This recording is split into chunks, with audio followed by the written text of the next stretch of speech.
Welcome into Bronco Chat. We're talking WCC Women's Basketball Championship today with the head coach of the Broncos, Bill Carr. Thanks for joining us. I'm David Gentili. Coach, thank you for joining me. You head into the conference tournament as the 4 seed.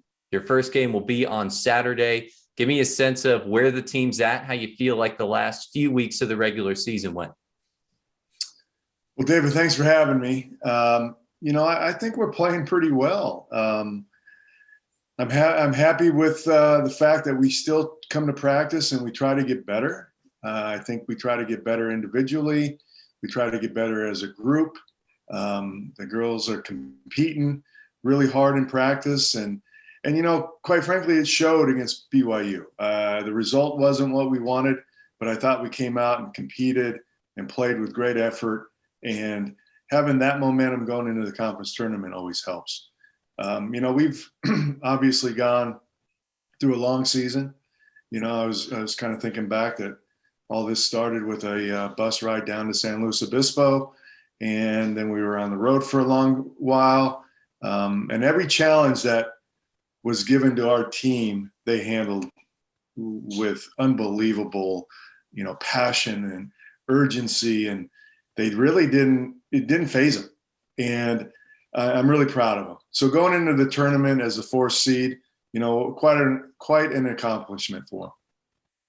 You talked about that BYU game, an emotional day because senior day was moved up when you found out the Saturday game was going to be canceled, on top of just a really big matchup. So there was a lot going into that for the team. And you played really well for a long stretch of that game. BYU came back and won it. But I'm interested to know, when you address the team and you look at the positives and some of the takeaways there, what do you do to say, okay, the result wasn't what we wanted, but look at all the good things and let's build on those? Yeah, we had that discussion. And I think throughout a season, you're going to play some games that, you play really well and you're probably going to win, right? Maybe 5 of those. You're just going to win. And then you're going to have maybe 4 or 5 games during the season where, it's just not your night. And you're probably going to lose that one. And it's the in-between games that really matter, those other, 20 games, if you will, in a normal season.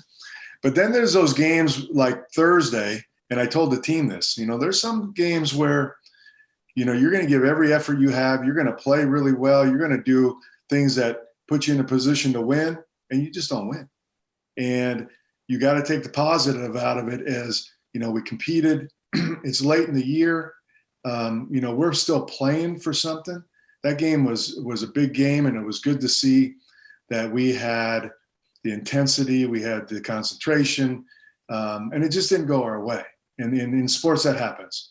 We can't let last Thursday affect our effort on this coming Saturday in the conference tournament. We just got to learn from it. We got to keep the momentum. We got to think about what we did in practice to get us to that point, and replicate that this week. 2 other particulars I want to ask you about to put a bow on the regular season, and these are specifics about the 2 wins that you had down the stretch. First one down at LMU, a program record 20 for 20 from the free throw line. The first one there is, have you ever seen anything like that in a game before? I don't think I have. And as it was going on, I didn't even notice it. And maybe because I think we were going to make them all. I don't know. But I didn't even notice that we hadn't missed. Late in the game, Loyola had made a little run at us, and we stepped up to the foul line and we made them. But then when I was told it was 20 for 20, that's quite a day. No, I have not seen that. I've seen 13 for 13, maybe 10 for 10, whatever. But 20 for 20 is pretty impressive. No question about that. I guess drawing it out to a bigger picture question, how do you handle free throws and free throw philosophy as head coach? Well, probably a lot of it's due to recruiting. You recruit players who can make free throws. And, we don't shoot a ton of free throws in practice. I know the team does it individually and they do it on their own and they get to the foul line, but we don't shoot a ton of them in practice. And when we do, maybe it's 25 at a time. And and we keep track of, makes and misses, and but not a whole lot of talk about it. I've seen teams where you start talking about it and it becomes an issue.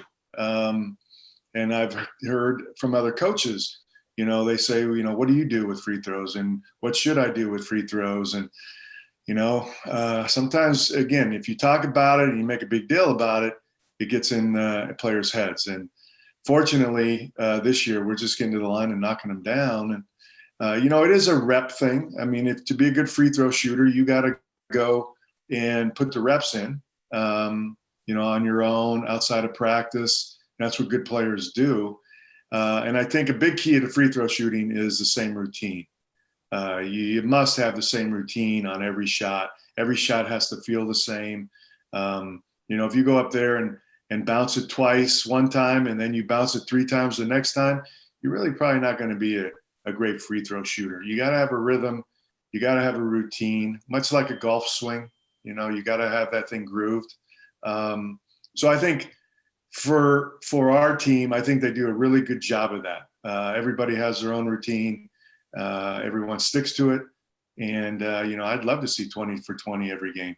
And I think for the season, we're shooting, right around 75%, which is really good.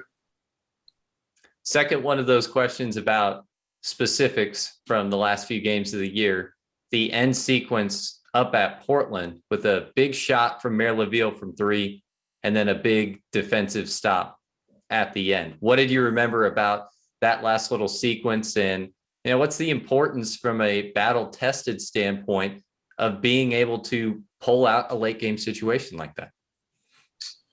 Well, I think our team has done a really good job this year in late game situations. I believe we've won more than we've lost late game.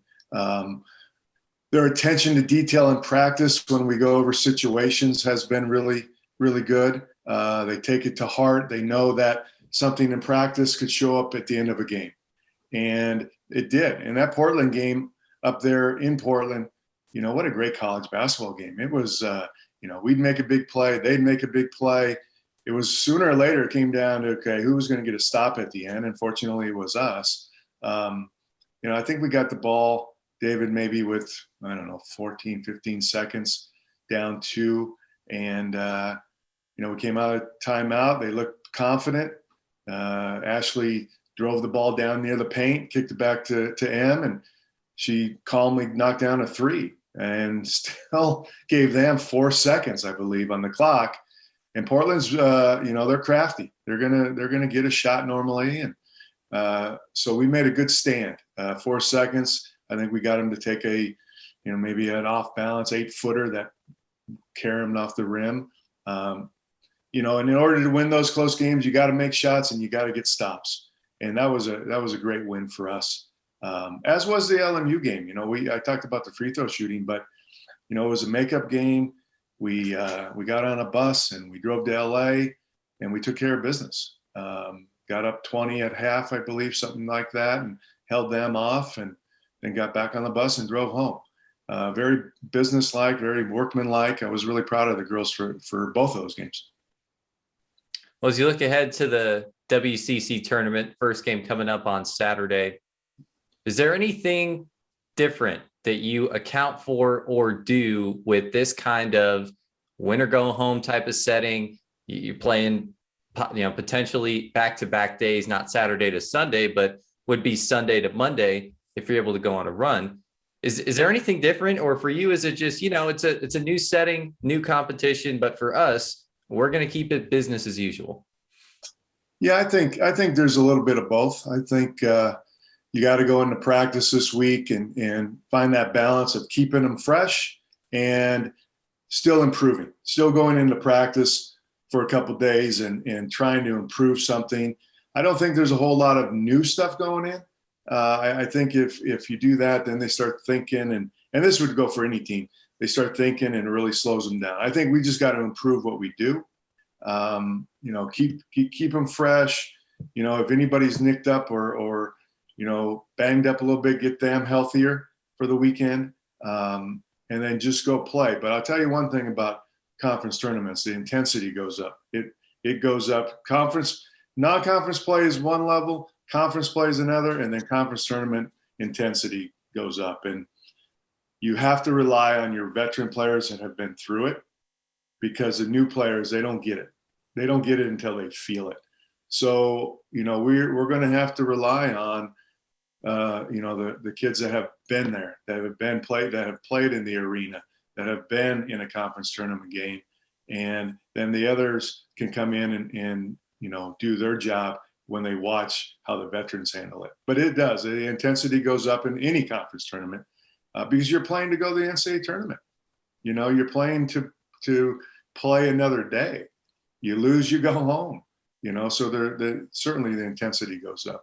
I'm excited for this group that they earned 2 byes in the tournament. So they get to practice a few more days. They get to watch the games to see who they're going to play, and then be able to play on Saturday. And, we'll take our chances. We'll go out there, we'll be fresh. And I think we got a little momentum on our side. And by the look of their eyes in practice yesterday, they're excited about it. We'll have 2 more practices tomorrow and Thursday, and get out to Vegas and be ready to play. Well, with the double bye, you won't know who your opponent is until less than 24 hours before the actual game time. I know that the pandemic has made a very different season with a lot of scheduling changes, some different kind of ads that have made it a quick turnaround from scouting the other team standpoint. So for you, how do you have to be ready for a quick scout when you're not going to know who you're going to play until less than a day before tip? Well, by this time of the year, we've played all 3 of the teams that we could play. We've played them twice. We'll get to watch them play again. Quite frankly, it's probably a good thing, David, because now we can concentrate on us for the next couple of days and kind of have an idea, maybe things we might have to do for all 3 of those teams. But really the focus would be on us getting better at doing what we do. And then, Friday afternoon, when we know who we play, we'll be able to do a walkthrough. We'll have already done our stuff. And again, we have just played these teams a couple weeks ago, and be ready to go on Saturday. But, it is a time, if you don't know who you're playing, I think it's a blessing. We'll go in and fix some things that we need to fix of our own, fine tune it, and then be ready. And sometimes if you know your opponent, maybe you get out in front of it and you do a little bit too much on them and not as much on you. And, we'll see how that happens. But we're excited to be playing on Saturday, and no matter who it is. We've typically talked a little more in depth about one student athlete in particular. We've talked Lindsey Van Allen. We've talked to a couple of your senior leaders. Another one that sees a lot of minutes for you and is one of the student athletes that runs point for you is Lexi Pritchard. Tell me about what Lexi brings to your club. Yeah, Lex brings passion, and she brings energy, and Lex doesn't have a bad day. She comes to practice every day and tries her hardest. She does a little bit of everything. There's nights when she scores it. There's nights when she passes it. But the one thing she tries to do all the time is defend. And we really appreciate that about her. And then just gives great energy and a really good leader. WCC tournament first game for Santa Clara coming up on Saturday for the 4th seeded Broncos. That's Bronco head coach Bill Carr. It's been fun to catch up with you every couple of weeks throughout the season, Coach. Go get some good stuff done down in Vegas. We'll try, David. Thanks for having me.